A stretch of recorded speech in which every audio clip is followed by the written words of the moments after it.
میں نے تو آپ کے والد صاحب کو صرف 2-3 شعر سنائے تھے، مجھے کیا معلوم تھا انہیں شعر و شاعری میں دلچسپی نہیں، ورنہ میں نثر میں گفتگو کرتا۔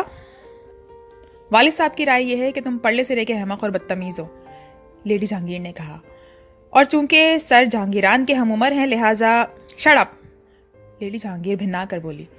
بہرحال میں یوں ہی تڑپ تڑپ کر مر جاؤں گا۔ عمران کی آواز پھر دردناک ہو گئی۔ لیڈی جہانگیر بغور اس کا چہرہ دیکھ رہی تھی۔ کیا واقعی تمہیں افسوس ہے؟ اس نے آہستہ سے پوچھا۔ یہ تم پوچھ رہی ہو، اور وہ بھی اس طرح جیسے تمہیں میرے بیان پر شبہ ہو۔ عمران کی آنکھوں میں نہ صرف آنسو چھلک آئے بلکہ بہنے بھی لگے۔ ارے نو مائی ڈیئر، عمران ڈارلنگ کیا کر رہے ہو تم؟ لیڈی جہانگیر نے اس کی طرف اپنا رومال بڑھا دیا۔ میں اسی غم میں مر جاؤں گا، وہ آنسو خشک کرتا ہوا بولا۔ نہیں، تمہیں شادی کر لینی چاہیے، لیڈی جہانگیر نے کہا، اور میں تو ہمیشہ تمہاری ہی رہوں گی۔ وہ دوسرا گلاس لبریز کر رہی تھی۔ تب یہی کہتے ہیں، کئی جگہ سے رشتے بھی آ چکے ہیں۔ کئی دن ہوئے جسٹس فاروق کی لڑکی کا رشتہ آیا تھا، گھر والوں نے انکار کر دیا، لیکن مجھے وہ رشتہ کچھ پسند ہے۔ پسند ہے؟ لیڈی جہانگیر حیرت سے بولی۔ تم نے ان کی لڑکی کو دیکھا ہے؟ ہاں، وہی نا جو ریٹا ہیورٹ سٹائل کے بال بناتی ہے اور عموماً تاریک چشمہ لگائے رہتی ہے۔ جانتے ہو وہ تاریک چشمہ کیوں لگاتی ہے؟ لیڈی جہانگیر نے پوچھا۔ نہیں، لیکن اچھی لگتی ہے، لیڈی جہانگیر نے خیخا لگایا۔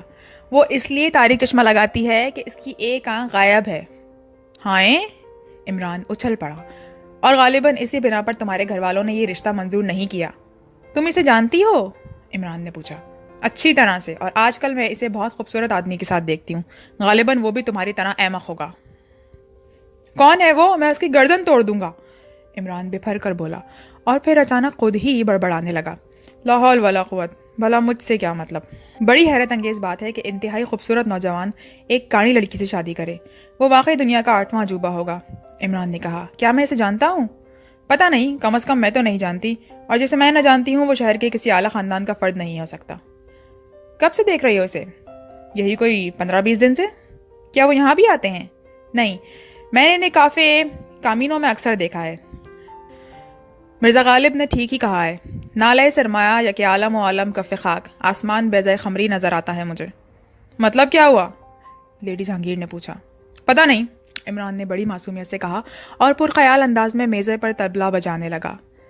صبح تک بارش ضرور ہوگی، لیڈی جہانگیر انگڑائی لے کر بولی۔ سر جہانگیر آج کل نظر نہیں آتے، عمران نے کہا۔ 1 ماہ کے لیے باہر گئے ہوئے ہیں۔ گڈ، عمران مسکرا کر بولا۔ کیوں؟ لیڈی جہانگیر نے اسے معنی خیز نظروں سے دیکھا۔ کچھ نہیں، کنفیوشس نے کہا ہے مت بور کرو، لیڈی جہانگیر چڑھ کر بولی۔ ویسے ہی بائی دا وے، کیا تمہارا رات بھر کا پروگرام ہے؟ نہیں، ایسا تو نہیں۔ کیوں؟ میں کہیں تنہائی میں بیٹھ کر رونا چاہتا ہوں۔ تم بالکل گدھے ہو، بلکہ گدھے سے بھی بدتر ہو۔ میں بھی یہی محسوس کرتا ہوں۔ کیا تم مجھے اپنی چھت کے نیچے رونے کا موقع دو گی؟ کنفیوشس نے کہا ہے۔ Imran please shut up, lady Jahangir, میں ایک لنڈورے مرغے کی طرح اداس ہوں۔ چلو اٹھو، لیکن اپنے کنفیوشس کو یہیں چھوڑ کر چلو، بوریت مجھ سے برداشت نہیں ہوتی۔ تقریباً آدھے گھنٹے بعد عمران لیڈی جہانگیر کی خوابگاہ میں کھڑا اسے آنکھیں پھاڑ پھاڑ کر دیکھ رہا تھا۔ لیڈی جہانگیر کے جسم پر صرف شب خوابی کا لبادہ تھا۔ وہ انگڑائی لے کر مسکرانے لگی۔ کیا سوچ رہے ہو؟ اس نے بھرائی ہوئی آواز میں پوچھا۔ میں سوچ رہا تھا کہ آخر کسی مثلث کے تینوں زاویوں کا مجموعہ 2 زاویہ قائمہ کے برابر کیوں ہوتا ہے؟ پھر بکواس شروع کر دی تم نے، لیڈی جہانگیر کی نشیلی آنکھوں میں جھلاٹ جھانکنے لگی۔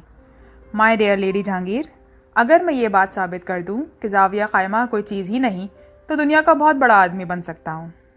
جہنم میں جاؤ، لیڈی جہانگیر برا سا منہ بنا کر بڑبڑائی۔ جہنم؟ کیا تمہیں جہنم پر یقین ہے؟ عمران، میں تمہیں دھکے دے کر نکال دوں گی۔ لیڈی جہانگیر، مجھے نیند آ رہی ہے۔ سر جہانگیر کی خوابگاہ میں ان کا سلیپنگ سوٹ ہوگا، پہن لو اور سو جاؤ۔ شکریہ۔ خوابگاہ کدھر ہے؟ سامنے والا کمرہ، لیڈی جہانگیر نے کہا اور بے چینی سے ٹہلنے لگی۔ عمران نے سر جہانگیر کی خوابگاہ میں گھس کر اندر سے دروازہ بند کر لیا۔ لیڈی جہانگیر ٹہلتی رہی۔ 10 منٹ گزر گئے۔ آخر وہ جھنجھلا کر سر جہانگیر کی خوابگاہ میں دروازے پر آئی، دھکا دیا، لیکن اندر سے چٹکنی چڑھا دی گئی تھی۔ کیا کرنے لگے عمران؟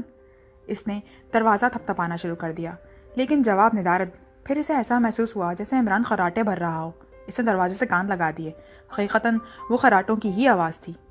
پھر دوسرے لمحے ہی وہ ایک کرسی پر کھڑی ہو کر دروازے کی اوپری شیشے سے کمرے کے اندر جھانک رہی تھی۔ اس نے دیکھا کہ عمران کپڑے جوتوں سمیت سر جہانگیر کے پلنگ پر پڑا ہوا خراٹے لے رہا ہے اور اس نے بجلی بھی نہیں بجھائی تھی۔ وہ اپنے ہونٹوں کو دائرے کی شکل میں سکوڑے عمران کو کسی بھوکی بلی کی طرح گھور رہی تھی۔ پھر اس نے ہاتھ مار کر دروازے کا ایک شیشہ توڑ دیا۔ نوکر شاید شاگرد پیشے میں سوئے ہوئے تھے، ورنہ شیشے کے چھناکے ان میں سے ایک آدھ کو ضرور جگا دیتے۔ ویسے یہ اور بات ہے کہ عمران کی نیند پر ان کا ذرہ برابر بھی اثر نہ پڑا تھا۔ لیڈی جہانگیر نے اندر ہاتھ ڈال کر چٹخانی نیچے گرا دی۔ نشے میں تو تھی ہی، جسم کا پورا زور دروازے پر دے رکھا تھا۔ چٹخانی گرتے ہی دونوں پٹ کھل گئے اور وہ کرسی سمیت خوابگاہ میں جا گری۔ عمران نے غنودہ آواز میں کراہ کر کروٹ بدلی اور بڑبڑانے لگا، ہاں ہاں، سینتھلک گیس کی بو کچھ میٹھی میٹھی سی ہوتی ہے۔ پتہ نہیں وہ جاگ رہا تھا یا خواب میں بڑبڑا رہا تھا۔ لیڈی جہانگیر فرش پر بیٹھی اپنی پیشانی پر ہاتھ پھیر کر بسور رہی تھی۔ 2-3 منٹ بعد وہ اٹھی اور عمران پر ٹوٹ پڑی۔ سور کمینہ، یہ تمہارے باپ کا گھر ہے، اٹھو نکلو یہاں سے۔ وہ اسے بری طرح جھنجھوڑ رہی تھی۔ عمران بھوکلا کر اٹھ بیٹھا۔ ہیں، کیا سب بھاگ گئے؟ دور ہو جاؤ یہاں سے۔ لیڈی جہانگیر نے اس کا کالر پکڑ کر جھٹکا مارا۔ ہاں ہاں سب ٹھیک ہے۔ عمران اپنا گریبان چھڑا کر پھر لیٹ گیا۔ اس بار لیڈی جہانگیر نے بالوں سے پکڑ کر اسے اٹھایا۔ ہیں، کیا ابھی بھی نہیں گیا؟ عمران جھلا کر اٹھ بیٹھا۔ سامنے ہی قدادہ آئینہ رکھا ہوا تھا۔ اوہو، تو آپ ہیں؟ وہ آئینے میں اپنا عکس دیکھ کر بولا، اور پھر اس طرح مکہ بنا کر اٹھا جیسے اس پر حملہ کرے گا۔ اس طرح آہستہ آہستہ آئینے کی طرف بڑھ رہا تھا جیسے کسی دشمن سے مقابلہ کرنے کے لیے پھونک پھونک کر قدم رکھ رہا ہو۔ پھر اچانک سامنے سے ہٹ کر ایک کنارے پر چلنے لگا۔ آئینے کے قریب پہنچ کر دیوار سے لگ کر کھڑا ہو گیا۔ لیڈی جہانگیر کی طرف دیکھ کر اس طرح ہونٹوں پر انگلی رکھ لی جیسے وہ آئینے کے قریب نہیں بلکہ کسی دروازے سے لگا کھڑا ہو اور اس بات کا منتظر ہو کہ جیسے ہی دشمن دروازے میں قدم رکھے گا وہ اس پر حملہ کر بیٹھے گا۔ لیڈی جہانگیر حیرت سے آنکھیں پھاڑے اس کی یہ حرکت دیکھ رہی تھی، لیکن اس سے قبل کہ وہ کچھ کہتی، عمران نے پینترا بدل کر آئینے پر ایک گھونسا رسیدی کر دیا۔ ہاتھ میں جو چوٹ لگی تو ایسا معلوم ہوا جیسے وہ یک بیک ہوش میں آ گیا ہو۔ لا حول ولا قوت، وہ آنکھیں مل کر بولا اور کھنسیانی ہنسی ہنسنے لگا۔ اور پھر لیڈی جہانگیر کو بھی ہنسی آ گئی، لیکن وہ جلد ہی سنجیدہ ہو گئی۔ تم یہاں کیوں آئے ہو؟ اوہ، میں شاید بھول گیا، شاید اداس تھا۔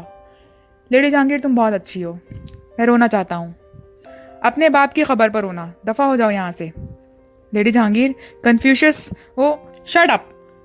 لیڈی جہانگیر اتنی زور سے چیخی کہ اس کی آواز بھر آ گئی۔ بہت بہتر، عمران سعادت مندانہ انداز میں سر ہلا کر بولا، گویا لیڈی جہانگیر نے بہت سنجیدگی اور نرمی سے کوئی نصیحت کی تھی۔ یہاں سے چلے جاؤ۔